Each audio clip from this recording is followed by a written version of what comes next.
Welcome to Bioethics Grand Rounds, sponsored by the Center for Bioethics and Social Sciences in Medicine. I'm Christian Verkler. My day job is a surgeon. I'm not usually up here in scrubs, but I co-direct the clinical ethics service here at the university. Today we're really lucky to have Janice and Firn and Tom O'Neill with us. Janice, I think most of you know, Dr. Firn got her PhD from the University of Lancaster in palliative care. She went to Michigan State for her undergraduate degree and did her master's in social work here at the University of Michigan. Tom went here to Michigan for undergrad, didn't go too far away to Wayne State for medical school, and then came right back for family medicine and palliative care training, and he directs the Arbor Hospice and has for the past 5 years. So they're going to talk to us today about professionalism, ethical obligations, and the moral imperative of self-care, which I think should be really fascinating, and I really appreciate everyone turning up in this holiday season, and hopefully we'll have some great discussion this afternoon. Thanks. Thank you, Christian. All right, can everybody hear me okay? All right, so I'm going to sort of take the first half, and then Tom's going to take the second half, but we might politely interrupt each other as we go. Okay. All right, so we have no conflicts of interest to disclose, but we will take money gladly if anybody wants to give us some. Okay. So today we're going to look at self-care through the lens of a case example, talk about our professional obligations, explore those a bit, talk about some threats to competence, to our ability to meet those obligations, discuss specific self-care strategies that we could use, and then talk about the case example, and hopefully give us some time at the end for questions and discussion. If there's a burning question as we go, please raise your hand and we'll try to address that, but we will give time for discussion at the end. All right, so just a couple definitions that we'll be using today. What is a moral imperative? What do we mean by that? That's a strongly felt principle that compels a person to act. So we're hoping to make the case that will propel you to act on self-care strategies. Burnout is a clinical syndrome characterized by emotional exhaustion, and either feelings of depersonalization or a low sense of personal accomplishment, and Tom's going to talk about that more specifically. And then self-care, what do we mean by self-care? Generally, that's a combination of different activities and practices, so it means more than one that you engage in on a regular basis to reduce stress and maintain and enhance short-term and long-term health and well-being. And so we'll talk about a couple of those strategies later in the presentation. All right, so here's our case example. MB recently started working as a surgeon at a large academic medical center. In the last month, she was involved in 4 cases involving the decision not to offer repeat valve replacement to young patients with endocarditis and active IV drug use. The most recent involving witnessing a distraught mother begging the medical team to give her only child another chance. The mother grabbed MB by the arm as she tried to leave the room and said, "I'll get on my knees and beg you if it will make you change your mind." MB felt helpless for how to respond well to the mother in this situation. She began to wonder if she was really able to do this type of work well. Although familiar with emotionally charged medical decisions from her fellowship, familiarity alone was insufficient to meet the emotional demands of her role. MB started to second-guess herself and feel unequal to the tasks that lay ahead. There's only one of her. There are only so many hours in the day. She felt tired and burdened by the responsibility of making decisions in life and death situations, particularly challenging because these patients were similar in age to her. Her health began to be impacted. She developed an irregular heartbeat, yet she couldn't disconnect from work. At home, she found herself unable to relax, struggling with insomnia, constantly checking and rechecking email, unable to stop thinking about her work, and worse, sometimes staying overly late at work. And these behaviors began to impact her relationship with her partner. So as a result, MB became unable to fully meet her professional obligations and personal commitments. So like MB, providing care to patients is demanding both cognitively and emotionally for clinicians. That's going to have an impact. And in fact, it should be have some impact, right? We can't actually attend to patients' well-being unless we're emotionally engaged in that care. But we're not automatons that will impact us over the long haul. Also, we're involved in really complex situations, often with people who are experiencing trauma from the medical situation they're going through, and we're exposed to that as secondhand, as well as we bear witness to that and hear their stories, and that has an impact on us too. And that's us. That's also the colleagues that we're working with. It's our patients, our families. So it's pervasive and it surrounds us. And we're also expected then in the midst of all this to try to support patients and families, support our colleagues as a team through the process of grief, loss, occasionally healing. And so in order to address those complex situations, we really need to be empathic and engaged, but how do we do that over the long term? I think that we will be depleted if we don't have good ways of restoring and keeping a balance between what we're putting out, what we're giving of ourselves, how we're engaging, and then how we're replenishing and reinvesting in ourselves. I think the real challenge here is if we don't take care of ourselves, then we actually are going to harm. There's real potential for harm for our patients, for our families, for providers, and also there's harm to ourselves. And really, the first first principle we want to set is do no harm, right? So how do we avoid harm? How do we maintain good self-care practices so that we're not harming those? And I think really what we want to, why we went into medicine, into healthcare, is we want to help, right? We don't want to just avoid harm. We want to help and provide benefit. And so how do we do that in the midst of this trauma of the risk of burnout? How do we keep our professional obligations? And I want to talk just briefly about professional obligations.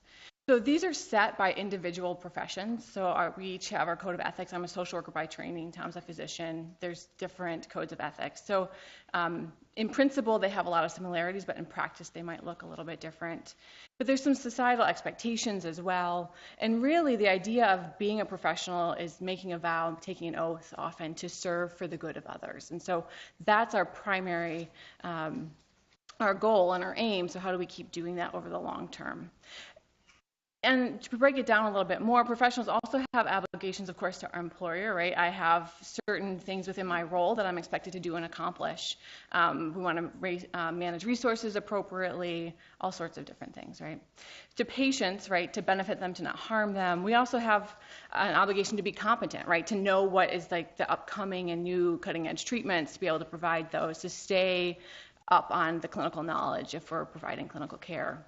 There's also obligations to other professionals, right? To teamwork, to collegiality, to reciprocity, to the profession itself, right? To promote and build up that profession, maybe education of trainees, to pass that profession on to others. And then in general to society, right? To serve for the good of others, to serve the good of society, right? It's not for our personal interest, it's for the interest of others.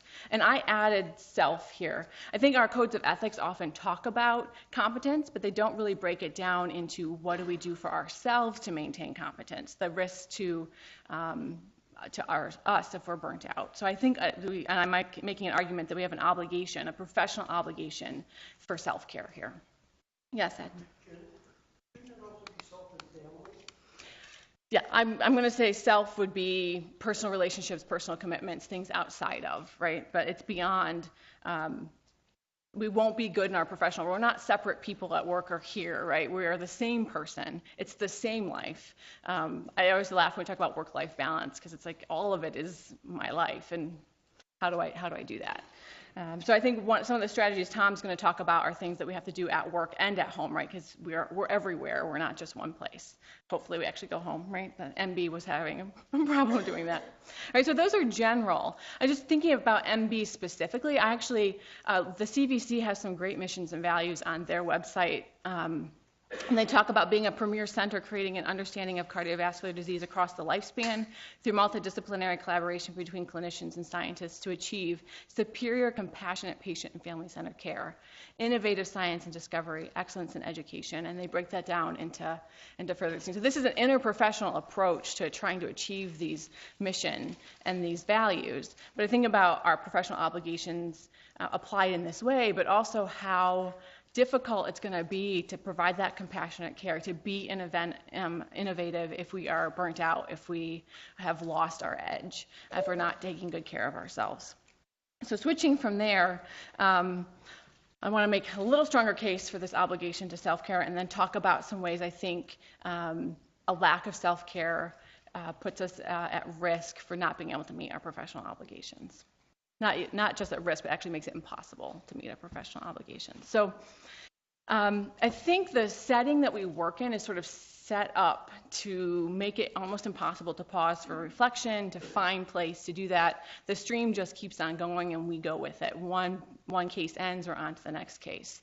And there can be this sense of urgency to what we're doing, and often there's an absolute need to respond urgently and to be sensitive to a situation, and they're complex and they're very involved, they're time intensive sometimes.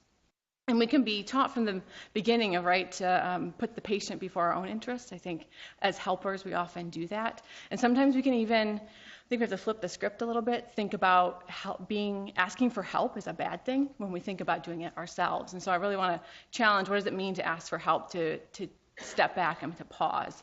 I think also there's this sense that we don't matter as much, that only giving matters and not this replenishment piece. And I think, again, flipping the script a little bit, and I hope our conversation today is a way to check that and to question that. Personal reflection, self-knowledge, they help us actually take care of patients better if we're aware of our own stuff, if we're aware of what pushes our buttons, of what we need. I think we can also, when looking at how we ask for help, where we need to grow, all those sorts of things, we can have more empathy and understanding for our patients and better connect with them. And really this idea of self-care is, yes, for the day-to-day to prevent harm to a patient, this encounter, but also over time to maintain our ability to do the job. I mean, MB didn't go to become a surgeon, then to stop 3 years after completing her training, right? It's really, she wants to do it for the long term. And so self-care nurtures those interpersonal skills. It gives us space to be able to do clinical practice well. It promotes our resilience, and it empowers us to face, I think, the chronic stress in whatever role we're playing within the institution. But it takes time and it takes intentionality. The system isn't going to just let it happen. We have to really work to make it happen. So there's this tension between providing patient care and providing more. I think the system pushes to, I got to see more patients in less time, go, go, go. But our ability to actually really do that well and effectively is going to be impacted. So just seeing more patients, actually maybe we're actually exposing more patients to harm than helping them. So again, I want to flip the script a little bit there and think about that. So self-care could actually make us more efficient and provide better care. Even though it means stepping away from patient care to do it sometimes. And we're going to be unable to meet that primary obligation if we're not taking adequate time to meet our own needs. So therefore, I'd say self-care is necessary. It's imperative if we're going to meet our professional obligations and our personal commitments. All right, so what are some ways that our professional obligation or competence is undermined when we're lacking in self-care, when we're burnt out? So there's 4: inability to embrace complexity, diminished creativity, minimizing, and then feelings of grandiosity or inadequacy. And I'm going to talk about each of those. There's probably more than these, but these are the ones I'm going to specifically focus on. So an inability to embrace complexity, we become really reductionist in nature. We can't be, we don't see all the different nuances in a case. Like thinking about MB, she might have made all 4 of those cases exactly the same, really reduced them and not seen the individuality of those stories, those narratives, and really then not been able to attend to the well-being or respond as empathically as she might have been able to if she was able to see them as individual cases. We can't tolerate competing viewpoints, and so we're not really interested in feedback. We're not able to accept feedback. We're not able to hear something that's different than what we're already assuming or presuming about a case. And that's really dangerous, because then we're making assumptions. We're passing judgment sometimes on things. And we fail to see the entirety of the situation. We really want to make it somebody a one-faceted type of person and not a whole person. They become just their disease, or they become just that irritating behavior that I don't like, right? And not a whole person. We also find it much easier to say no to requests. It's just like, that's too hard, that's complex, I don't have, no.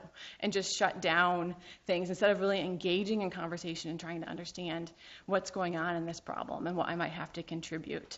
So things get really binary, and we actually take sides, which can be very dangerous when we're trying. I mean, there might be more than one right way to do something, or more than one appropriate way to come to a resolution or address something. And we sort of just then dig in our heels and stick to something, and we get inflexible and aren't able to really problem solve well. So that leads to diminished creativity, and this has some overlap with the previous slide. But really, when we have a lack of creativity, we're stuck. We just feel bored. And we feel really drained. But we can't incorporate new knowledge, new information. So we're not growing, we're not learning. So we're failing to meet that level of competency from a professional standpoint and staying up to date on things. We're not engaging in new ideas. We're not open to new ideas. And there's a lack of joy and satisfaction from this. Like this love of learning, I think a lot of people have a love of learning, but this goes away, we lose it. And really, we can't tolerate chaos. And there's a little bit of a need to tolerate chaos in order to come up with creative solutions. You have to have some tolerance for that chaos. But if we can't tolerate chaos, then we can't problem solve well. And I think I see this at the end of a long day. My ability to problem solve gets really depleted, right? But we're not growing, and we really this all impacts our ability in the same way to address complex situations. So the hope would be that if we're replenishing ourselves, if we're replenishing our minds, being able to engage in that new knowledge, engage in problem solving, it's going to have a better outcome for our teams, for our patients, for our families. And we'll be more satisfied in the work that we're doing. Right, minimizing is this idea of insensitivity to emotional material. So in this case, you sort of feign interest, like want, someone saying you're making all the appropriate facial expressions, like that's really sad, or that's inside you're like, go faster, I've got something else I've got to get to, like speed it up. I don't have time for your emotions. Or we trivialize a situation, right? I was overhearing a conversation the other day where it's like, well, this is tough for us, but really those that team and that other unit, they have it way worse, right? Well, that actually means that you're not dealing with the reality of your situation. You're sort of trivializing and not. Now, maybe they do have a true difficult issue at this other team, but by focusing on them and deflecting what you've got, you're not actually problem solving. You're not digging down into what's really going on and trying to grow and deal with the reality of what you're facing. Also, as we go forward, we might find that it takes more and more like sensational cases to awake our emotional response. That's another impact. So for example, we get really used to, well, these are 26 weekers in the neonatal ICU. Like that's normal to us. That we sometimes can get very minimized and realize that this is actually a terrible experience for this family. It's the first time they've had it. This is not normal. And just because it has to be a 25 weeker before we're going to feel really upset, whatever that might be. And I'm not meaning to pick on neonatologists. We all have this issue. And then when we get interrupted in a day or people ask us for help, we have a lot of contempt for your problem. Like, your problem's not that bad. Give me a real problem. I think this happens in my experience as a consult service, sometimes back with palliative care, or I've talked to other consult services. They call with a question, and you're like, dude, you should be able to figure that out yourself, right? Why are you calling me for this consult? But because people need help, and they're asking for help, and there's a better and worse way to respond to that request, right? And I think sometimes we think that minimizing is the same thing as prioritizing or triaging, but it's not. It's not asking the primary team that's calling for the request to rely on their own strengths. Instead, it's really saying, well, you don't really have a problem. Your problem's not big enough for my attention. I don't have the energy or the emotional bandwidth to deal with it, so go away, kind of thing.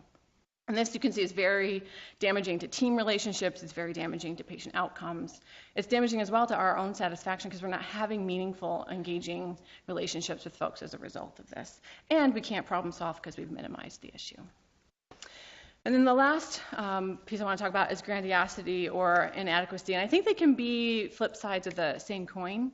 But as we're more and more burnt out, we're lacking in self-care, we lose a sense of ourselves in this situation. We often become really isolated as a result of pushing folks away or not engaging in true teamwork. We become over-reliant on ourselves. We start thinking, we're invincible or irreplaceable. Only I can do it. If I leave and go home tonight, something terrible is going to happen. We don't trust the handoff. We don't trust the person on the other side. And we start being able to derive all our meaning from work and our identity from work instead of seeing ourselves as multifaceted people with lots of different interests and pieces. Partly because we're spending all of our time at work, it is the only thing that we've got potentially, and we lose balance, right? So we lose perspective as well in that situation.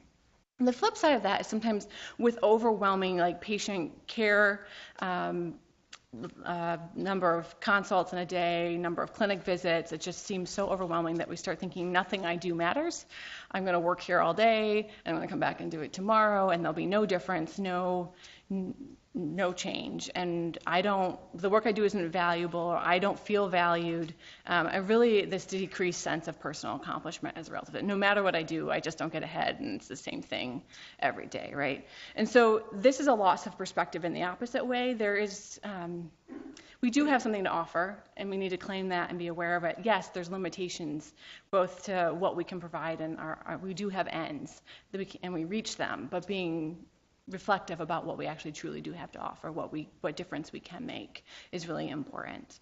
And another way I see this, and that's the clip up there, is this chronic exhaustion.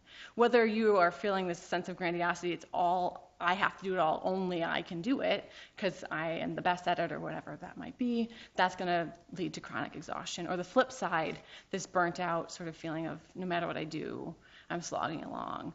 That leads to exhaustion as well, and we just feel like we can't get ahead. All right.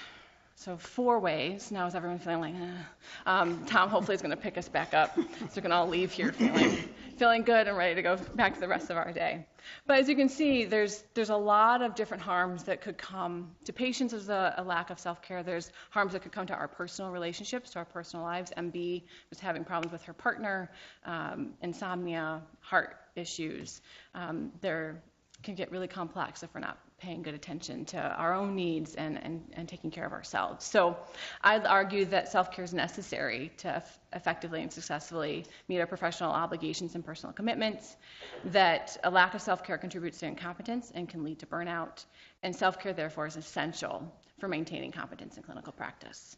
And so Tom's going to talk a little bit about combating burnout now. Great, thanks. So I think burnout, a lot of people kind of think, well, geez, I'll know it when I see it, but I don't really know what it is. And if you're going to but it is a clinical syndrome, and the one word that you use for it is exhaustion.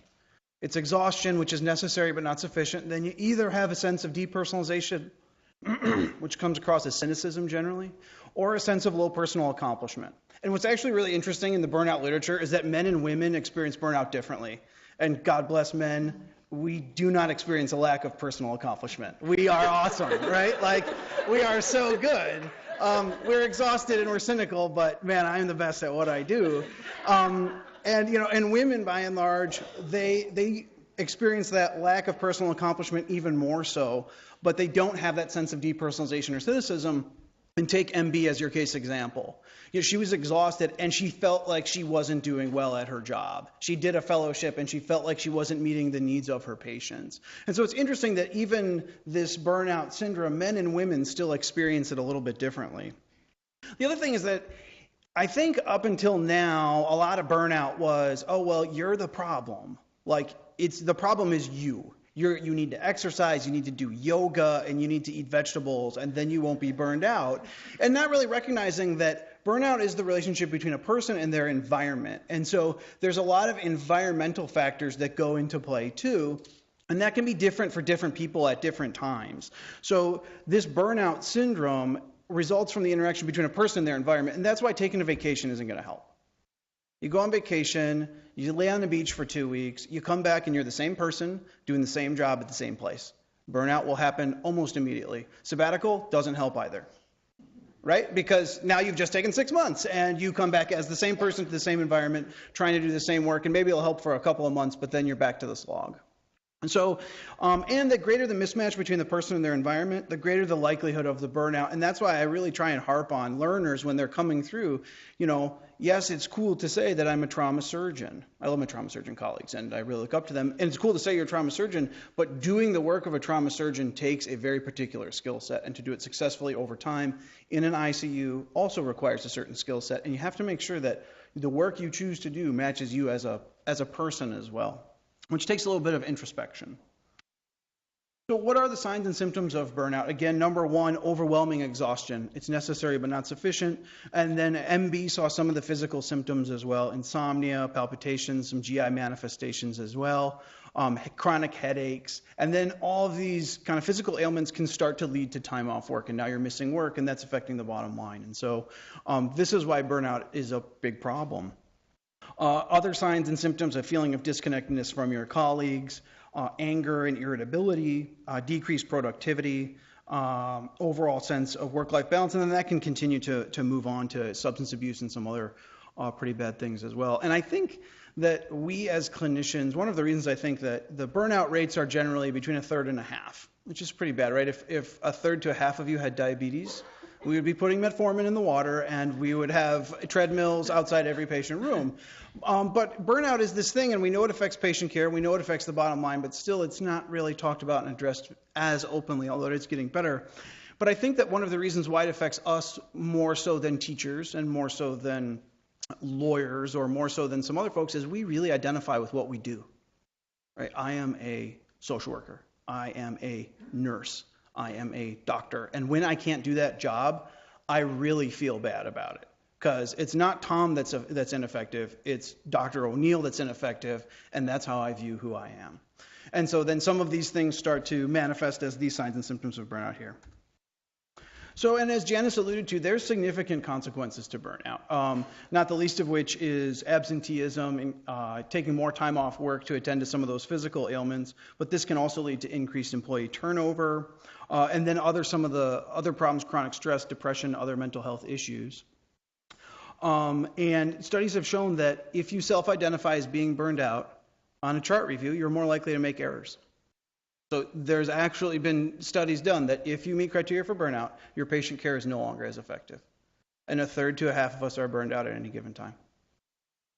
And then, I think more directly, when you start to experience this suffering, when you see other people, you're trying to help it, it can just make the problem worse. You're on this treadmill that's never, ever, ever getting better. All right, so in order to do that, as Janice was talking about, you have this professional obligation to engage in self-care. And oftentimes it takes a bunch of different things at a bunch of different times. It takes a little bit of trial and error. Takes a little bit of getting outside your comfort zone, so to speak, in order to engage in that. And again, I really want to hammer home, especially for people that have an administrative role or director role, manager role, where you got folks working under you, it's also the work environment too. If folks are burned out and they're on your team, what changes can you make on your team? We'll talk about that in a little bit.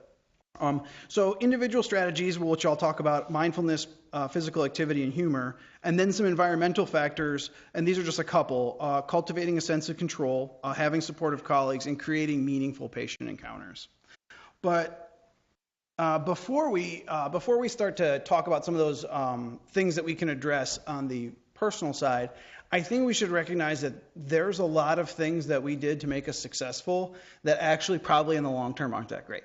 And the studies have shown that there's this entity called the compulsive triad of doubt, guilt, and responsibility that allows you to do pretty well when you're an undergrad and when you're in graduate school. But once you get into the real world where there's much more gray and where things aren't, a multiple choice answer, things can get much worse. But the coping strategies you had of reading your notes 17 times and using 8 highlighters and making flashcards and then, studying for 6 hours and studying for 6 more so you can get the right answer on the test, that's not the right way to go about patient care. And, and I think that this even gets reinforced. I have to, our profession, you always put the patient first. So now this is going to reinforce this doubt, guilt, responsibility, and we reward the people that do that. Oh, he stayed late. He finished the case. He did an extra consult. And now those are the ones that are kind of held up as an example, kind of further perpetuating, oh, well, this is what the good employee does. And then the other thing I think that perpetuates that is M&M. Every department has morbidity and mortality. It's sometimes the only time faculty get together. And what do?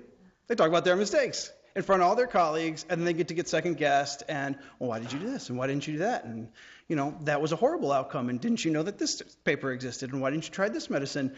And then we do it again month after month after month after month. And so even some of the things that we just kind of take for granted as our culture can start to reinforce some of these behaviors that already led us to this place that probably isn't the best place to be. Okay, so that being said, what can we do to combat burnout? Let's hit where the rubber meets the road. So mindfulness is pretty good. There's some decent data for mindfulness out there of all of the burnout literature. That cultivating a sense of mindfulness allows you to be present, and it can allow you to do some of those threats to competence that Janice was talking about. It allows you to be able to embrace complexity a little bit better, to not minimize the patient's problem, but to really be with them at that time while you're with them going through that time of suffering. The mindfulness-based training has been shown to decrease anxiety and improve mood. And it can be easy adaptable to many different care settings. And then I think the thing about mindfulness is that it's like really easy to study. And so I think that's why it's got the best data. Okay, everybody gets to do a mindfulness class. Let's take a survey, and then let's take a survey in a couple of weeks. And so mindfulness as an intervention is a very easy one to study. It's very easy to implement. And so I think that's why it's got some of the most robust data behind it. And so while mindfulness is good, it's often not the only thing. You tend to need to do something else. So physical activity, let's take it a little bit farther, and let's say physical health. Whenever I talk about burnout or self-care, I oftentimes ask, who saw their PCP in the last year? Who's seen their eye doctor or their dentist? Who gets 150 minutes of exercise a week, as recommended by the American Heart Association? 150 minutes. Anybody? Not me. I'll be honest. All right, 1, 2. Excellent. Great. So 150 minutes, but 150 minutes of moderate intensity exercise a week has been shown to increase feelings of well-being in people who are able to engage in that. So physical activity, we encourage it in all of our patients, but are we doing it too? Are we making it a priority? Are we being intentional about carving out that time for yourself so that you can do the job you need to do later on that day? And I think the one that pops up oftentimes towards the end of coping strategies and things like that is humor, which honestly is the one that I see used the most. I think it is fast, it is cheap, it is easy, everybody can generally engage with it, and it, and I think it can help people, especially those facing emotional distress. But there's a couple of caveats here. Number one, the humor cannot be at the expense of the patient. Oftentimes the humor is, in my mind, the situation or some of the absurdities of the ridiculousness or the ridiculous, unfortunate sequence of events that some of our patients suffer from. And the other thing I would really caution you about is when you work in a close team and you kind of see suffering day in and day out, and you experience it as a team, you start to have your own kind of vernacular and your own sense of humor, and it can be pretty shocking for learners, especially if they're around to kind of see some of that humor and, man, are they serious? Do they really feel that way? And so I would use humor with a little bit of a cautionary tale in that regard, but I think the use of humor can be used to foster a sense of teamwork, team effectiveness, and as I said, it's quick, effective, and you can use it almost across all settings. It's a nice way to build rapport with folks when it's done appropriately. So I do like humor and having that sense of humor as an intervention that you can carry with you throughout the day. So I do like this. This is the wellness wheel. You can take tests to see how flat your wheel is. And this kind of is all the various areas of wellness, right? And not surprisingly, when you interview a bunch of health professionals, what do they think is the best way to maintain wellness? The focus on physical health, right? And then maybe you've got some enlightened folks that say, oh, well, I need to attend to the emotional side of myself, and reading a book every now and then is probably pretty good too. I should be part of a club. I honestly think that people will get a lot more bang for their buck when they focus on those two up there. Primarily just because we don't have much experience in that. It's not really the world that we play in. But having some reasonable financial literacy, financial goals, setting those, especially given all the debt that students are now burdened with and they're coming out of their training with so much debt, are they managing it? That can be a significant source of stress, especially in medical students graduating school with so much debt and just feeling like they're an indentured servant, as well as engaging in spiritual activities as well to nurture that side of yourself too, especially when you're being faced with probably a lot of existential questions, watching people go through some horrific suffering for sometimes no particularly good reason. So there's a lot of things online. See how flat your wellness wheel is, but I think it's just a nice way to kind of think about how to engage in some wellness activities and where you might get some more bang for your buck. So that's the personal stuff. But again, I really want to hammer home. Burnout is between a person and their environment. And so there has to be some environmental changes too. You can only run so much and do so much mindfulness training and be the funniest guy around, but if you go to a place that's not set up to allow you to engage in meaningful work, to allow you to engage in the things that you enjoy doing, eventually you're going to hit a brick wall. So there was a good study done that when given a sense of control over their work, clinicians are much less prone to burnout. And this is called job crafting in the business world, but just kind of taking the time to say, I like this and I don't like this, and I really wonder if I can do this or that. There's a very good study done out of Mayo that showed that there was a significantly less risk of burnout for physicians if they were engaged in an activity that they value for 20% of their time. 20% is 2 half days a week, 1 full day a week that they valued, whether it was education, administration, teaching, whatever the case may be. If they had that time to be able to do what they were able to do, much less risk of burnout. So carving out that time, being diligent about seeking it out, and we'll kind of come back to this in a different sense in another slide or two. And then this allows you to engage in activities at work that are personally fulfilling. And it allows you to be intentional for advocating. And I think that if you take one word away from this talk, it's intentionality.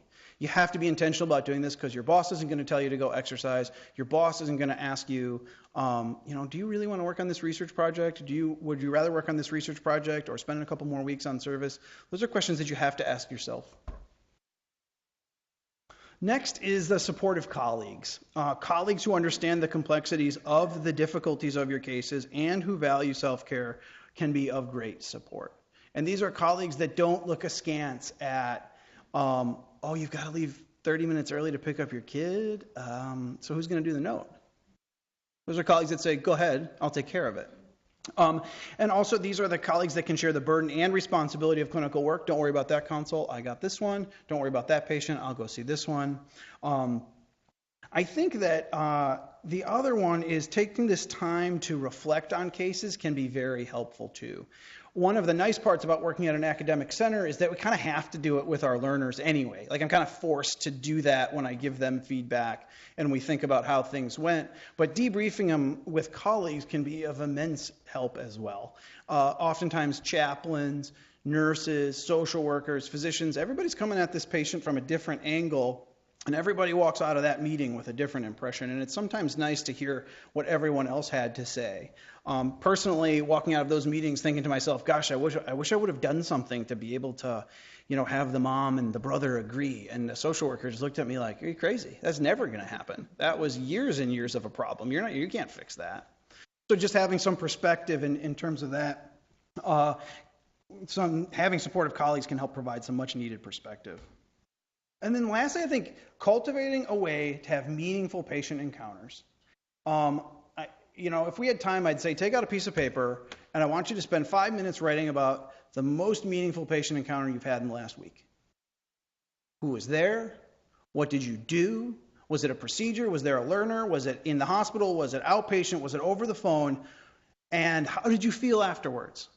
And hopefully you felt energized and like you could go on to the next case. And actually, instead of that patient encounter being very difficult and dragging you down, it actually built you up so that the next one that was difficult, you had a little bit more fuel in the tank. And then the question is, how can you create that encounter as many times as possible? How can I set up my job? How can I craft my job? How can I take that 20% of my time? How can I get it so that I have this encounter as often as possible? And then that can contribute to a better sense of personal accomplishment. And so I think the key to preventing burnout is actually not less patient care, it's more meaningful patient care. It's not, if you're at 1 FTE and you go down to 0.6, you're still going to get burned out.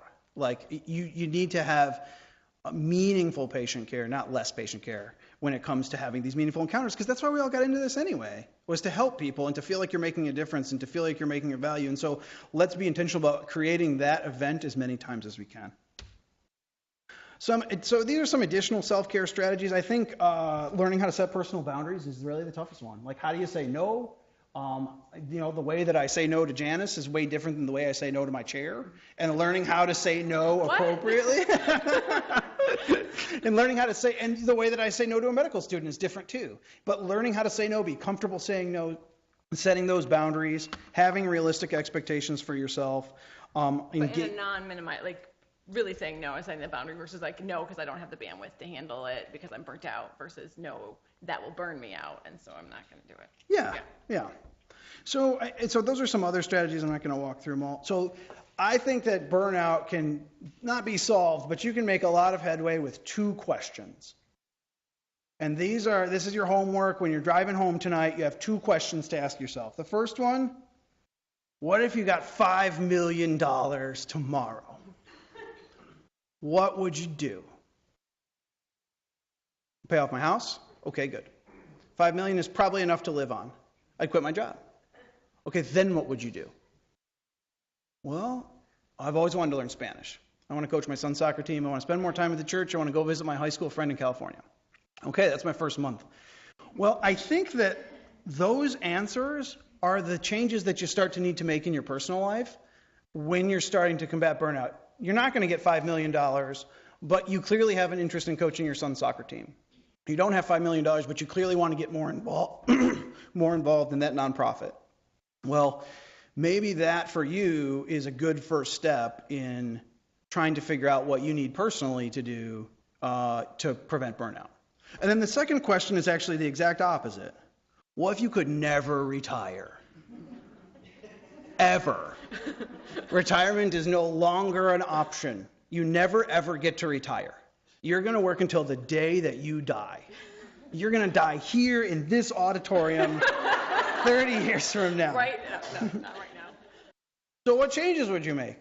How would you craft a job that you could stay in for 30 or 40 or 50 years? When would you work? When would you come in? When would you go home? How would you structure call? And if you're an administrator for like a program or a service and you think to yourself, oh man, everyone would quit that service, I think that's where you need to start making your changes. Like that is the area that is starting to burn people out. Let's make changes to that service. Let's make changes to that program or that call schedule or whatever the case may be so that people can do this and do it for a long period of time. So those are the 2 questions that you have. That's your homework. $5 million, what would you do? What changes would you make in your personal life? And then think about maybe you don't need $5 million to make some of those changes. Maybe you can visit your friend in California 6 months from now. And what changes would you make at your job if you can never, ever leave? So great. So you've done all the self-care. You're finally, but despite all of that, you're burned out. So what happens next? How do you move on from this? I think the first is just number 1, like recognize that burnout is very common and you're burned out.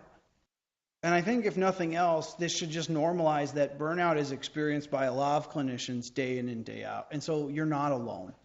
If you've hit that sense of emotional exhaustion, you've hit the wall, you can't seem to go on anymore, the good news is that you're not alone. A lot of people have recovered from this. And it can actually be an opportunity for growth. You can grow as a person, you can grow as a professional, and if you take the time to reflect on how did this happen? Was it a confluence of factors? Was it everything in my personal life and then some professional stuff, and then I was asked to do this other thing, and all of a sudden I'm traveling more than I thought, and my life got out of control? Or was it a couple of specific cases, teenagers with valves and IV drug use like MB experienced? So what was it that actually led to this? And then you may need to find a good mentor or a coach or a colleague to kind of help you through that, and then just commit to start making some changes. The good news of hitting bottom is you're finally at the place where you're sick and tired and you say, I'm going to make some changes now. So let's go back to MB. So she, unfortunately, did hit rock bottom, but she used multiple strategies to address the symptoms of burnout. Those include setting boundaries and removing email from her cell phone. So now, even when she was at home, her phone wasn't dinging all the time, reminding her of all the work that she needed to do. She also adjusted her expectations for her role, so rather just being the only one that could do this, she addresses the clinical problems, but also draws on the multiple resources across her institution, her colleagues, and just realizing that it's not all up to her. So that was a nice resolution, I think, to our case. MB's approach is now more inclusive, encourages collaboration with her colleagues, and she kind of recognizes that there is some interdependence. To address her cardiac symptoms, she made some dietary changes, started exercising, less caffeine, and then was more intentional about engaging in hobbies, carving out time. You got to make time to read and to travel. And since making those changes, there's a new sense of enjoyment and satisfaction from her work. This is my F's of burnout. So how do you fight burnout? You have a fulfilling clinical practice. You have flexibility in job scheduling and responsibilities.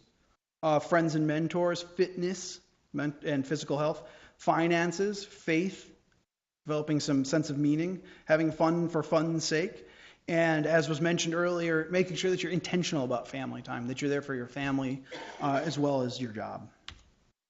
So I think in conclusion, self-care is not just yeah, that would be nice, or yeah, you should do that if you've got time, but more so it's an intervention that's required after or rather, it's not required after professional competence has been compromised. It is required to maintain professional competence, just like we have to do mandatories and continuing medical education and that type of stuff. Self-care should be viewed in the same way. And it's an indispensable prerequisite for competent clinical care, as we kind of talked about, so that you can engage in complex issues and the emotional suffering of patients and families. And I think if we're not intentional about attending to our needs, no one else is going to do it for us. We're not going to be the professional that we want to be. So that is it for us. These are just some general discussion questions we'll put up there, but we got about 10 minutes left, so we'll take some questions if you got them. Katie. Thank you. This is really interesting, and I appreciated both of those perspectives and some ideas. The concern that I have is phrasing this as an ethical issue, because in my mind, that is again putting the responsibility back on the individual, and many people are in positions where they don't have that much control over their lives, and they don't have that much control over their day-to-day schedule. And I just wonder, I feel like there was a list, Janice, that you put up early on, which showed the different responsibilities For professionals. but many of those conflicted with others. And how do you balance that? And if you say to clinicians, you have an ethical obligation to do this, does that potentially put other of those obligations at risk? So the question being the concern, it sounds like, is, are we blaming the victim in some ways, and how much control do people really have over their day-to-day actions and work and ability to craft their jobs? And what about when some of these professional obligations are in conflict with each other? So if we raise this to a level of an ethical obligation, some worry there about how that might feel on the receiving end if you can't meet that obligation. Okay. I think most of us in our jobs on a daily basis have conflicts. Sometimes I was thinking of a social worker to my employer, like to discharge somebody for throughput versus my my role with the patient and them saying, I'm not ready for discharge yet, right? That's a conflict there, and we deal with that. So actually that could be a source of burnout, some of those professional obligations conflicting with each other. I do want to say, I don't want to blame victims, but I do want to empower people where they might have room for empowerment. I also think organizations have ethical obligations as well towards their employees to start crafting and making an environment where self-care is possible, where it's supported, where it's lauded, where it's seen as something that we're going to make time for, too. So I think it's both. But I think as much as we can provide agency to people, so not in a blaming way, but saying, let's think creatively about what kind of empowerment, what kind of agency do you have to make changes in your environment. And we might have to acknowledge that it's limited, but then what are we doing to be change agents, maybe advocating on a bigger level for the institution, those pieces. And as we're administrators or managers thinking about our obligations then back to employees to create environments where that works well. Did that get at some of that? Tom, do you have anything? No, I don't have anything to add. Yeah. The things that the rest of us can do to improve the environment for each other.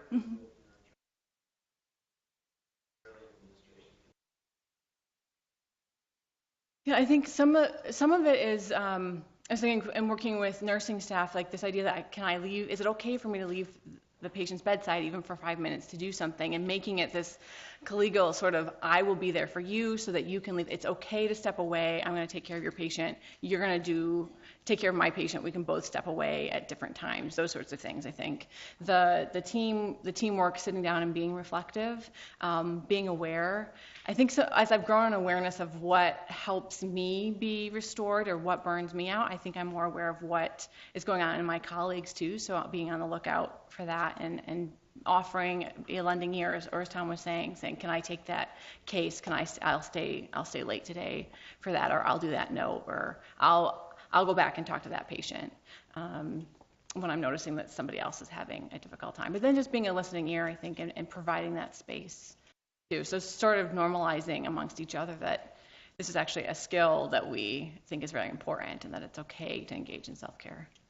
Yeah, that's exactly what I was going to say, is be on the lookout for those signs and symptoms of burnout and then share with folks how you've managed to continue your career. What I tell folks is look around the room. You know, the people with gray hair have been here a long time, and they've probably developed some really good coping strategies in order to do that. That's one of the problems, too, I think, with burnout research is that you can't survey people who've burned out and left.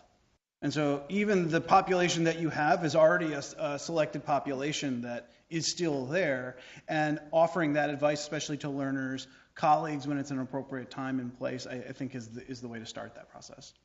I think part of the challenge is, like, in the medical field, we spend our whole life looking at problems, right, and trying to diagnose problems. So we end up doing that for ourselves. We end up doing that in other people and our patients, and trying to, like, flip things and say, like, where are our strengths? Like, where we're strong is actually we're going to be more successful if we're building on those strengths and moving forward and out of those. I think it's not to Pollyanna and say, I'm not going to pay attention then to where I need to grow. We need to do that as well. But I think if we only pay attention to areas of weakness and where we need to grow, we're missing a lot of strength that could be contributed to the team, that could be contributed to a particular problem-solving situation, and we're going to be less successful in the end. So I think recognizing strengths in other people and calling that forth and building on those is really important as a team member too.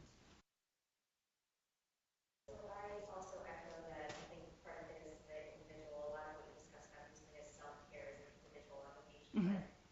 And I do agree that there's an institutional or system obligation as well. So what about from leadership and institutions, what can we do to not just have people feel empowered to take care of themselves, but actively promote self-care or promote people to self-care? So some ideas that people have shared is assessing if people take their vacation time or things like that. I mean, are there any things like that that you guys have thought about as you've been thinking about this topic that could actively promote? Yeah, I think that one of the big one for professionals is flexibility, and being able to allow flexibility when it is appropriate. But the 30 minutes to tend to your sick kid at home and not having to rush out the door, having that little bit of flexibility, I think can go a long way. Or just saying, look, can I work through lunch and knock off an hour early? I'll still see the same amount of patients, but it allows me to get home when my kids get home.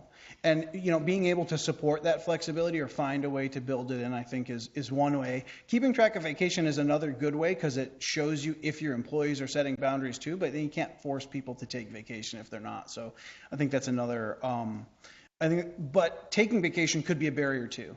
Do I have to find coverage for the inpatient service? And what about my phone calls? And what about my clinic patients? And trying to streamline that process too. You can make it easier to take vacation. I don't know what else you have, Janice. I think from an institutional level, I know that there's different initiatives taking place around the institution here, particularly on the graduate medical side. I'm involved in a couple of those, but we're a complex system, and so I think it is this key of multifaceted things. And then there's the balance between making sure you have a number of options available, because the person themselves is going to experience that burnout differently, and what's going to relieve that sense of stress or that panic from building up, and not having access to what they, I can't leave for my kid, and that sense of panic and how that just gets at you over time is going to be really different for me than it is going to be different for Tom. And so I think being creative, we're trying to come up with like some general toolboxes for things, and then being able to tailor it to specific areas and specific individuals within that area. So I don't think it's a quick answer. But there are some things I think we can do to help build resilient skills in folks, and not just focus on like signs of burnout, but actually try to do some skill building within teams. I do some stuff there's a resilient program through ASCO, for example, that teaches 8 different skills to oncology fellows to think about how they equip themselves as they move forward in their career, that they can use them daily and engage in those skills. So I think trying to do little mini trainings like that, have options there. But yeah. Yeah, and then I would just be mindful that sometimes, depending on the intervention, it may lead to more burnout. To be more specific about it, is that, some people may enjoy this particular time or a mindfulness-based workshop, and for other people that may be just a bridge too far. This is awesome. Thank you guys so much. I learned a lot today. I keep looking around to see if any other surgeons here. Because according to this framework, I feel like the entire discipline of surgery could be labeled pathological. I wasn't picking on surgeons. No, I can't imagine any surgery resident who doesn't, who 100% of them would be burned out. And that. I don't know where to go from that. I think with applying this criteria to certain experiences that we have as surgical trainees or even in the practice, they would all identify as meeting criteria to get that. But then what do we do? What do we do from that? Is it a lot of the things that I would consider surgical virtues, a lot of the hypervigilance, the willingness to go the extra mile, those things which are right on the edge of burnout. I think, again, so the idea is are the things like hypervigilance and like willingness to go the extra mile in surgery, does that set you up for failure, sort of thing? Are you burnt out as a result of just by being a surgeon? I don't know. I think this gets back to the individual piece about what do you find satisfying too, and this fit between the person and their career too, and the cost benefit ratio, maybe when you're thinking about what kind of medicine you're going into or what type of social work. Like, is there a reason I work with adults more than peds initially? Like, what about that fit works better or not? And personal tolerance matters too. So I don't want to say like, ergo, everybody's burned out in surgery. I think people's individual experiences might be. You think they are? Surgeon, Christian has spoken for surgeons. Yeah. Other people. Yeah. Enjoyed your talk, which is very informative and helpful. I'm curious about your thoughts about certain situations. Actually, it's pretty common outside Michigan medicine, in which physicians especially got turned into data entry clerks, which interfere with their relationship with their patients. And not only that, employers, non-clinical administrators, insurance companies often make decisions by people who have absolutely no idea what's required to be a clinician. In fact, some of their decisions can constitute really interference into medical practice. They are really practicing medicine without a license, such as telling doctors how much time to see any given patient. And quantity trumps quality. And all the information that the doctors are asked to enter have more to do with fulfilling the financial needs, the coding requirements. So what do you do? What are your thoughts about situations like that, which is really very prevalent, especially in rural areas? And what suggestions would you have for those institutions? So what I would say is I think that your point about the EMR is a good one. And the more that studies have shown that when physicians embrace a new EMR, the attrition rate is 10%. So you're going to lose 10% of people when you roll out a new EMR. But I think physicians, they disdain it and they want to learn the least amount of it as possible. I would argue that a training class in learning how to use the EMR efficiently is self-care. That it's helping you do your job better, more efficiently. And that's how I would view self-care, taking a very broad look at what are the barriers to you providing good care and how can you eliminate them, and being systematic about it. And some of them you can, and some of them you can't. I think it's learning to, again, to live with that tension that we're not going to be able to eliminate the way insurance companies may, dictate to what we do or don't do. So some of the self-care is like, how do we live with some of the things that we can't change? And I think working to acknowledge that, and then that's where helpful colleagues can, and the humor and complaining with perspective is really effective sometimes to get through the day and to be able to go on to the next thing.